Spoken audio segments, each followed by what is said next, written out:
નેતા એવા રાજુ કરપડાનો આજે જન્મદિવસ ઉજવાયો।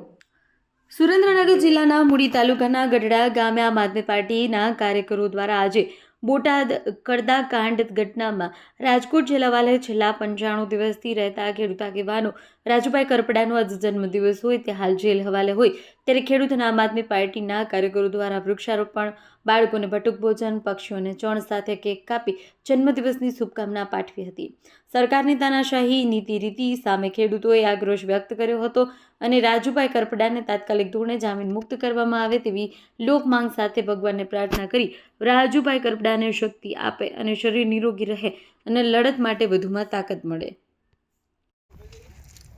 નમસ્કાર મિત્રો, હું છું મકવાણા અશોક। આજનો દિવસ અમારા માટે એટલા માટે મહત્વનો છે કે અમારા ખેડૂત અને લડાયક નેતા અને ખાસ કરીને મારા મિત્ર એવા રાજુભાઈ કરપડાનો જન્મદિવસ છે।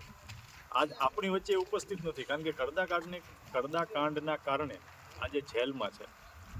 તો એ જેલમાં હોવા છતાં પણ એમના માનમાં અમે આજે એમનો જન્મદિવસ ઉજવવા માટે કેક કાપેલી છે અને અત્યારે વૃક્ષારોપણનો કાર્યક્રમ કરીએ છીએ અને પક્ષીઓને ચણ નાખી અને સ્કૂલમાં ભણતા વિદ્યાર્થીઓને પણ નાની મોટી ગિફ્ટ આપી અને રાજુભાઈનો જન્મદિવસ ઉજવશું।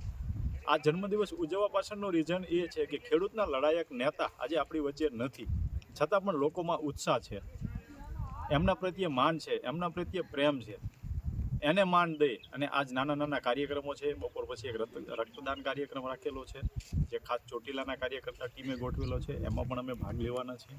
આમ અલગ અલગ કાર્યક્રમ ઉજવી અને આજ રાજુભાઈના જન્મદિવસ માનભેર અમે ઉજવવાનો પ્રયત્ન કરીએ છીએ। ધન્યવાદ।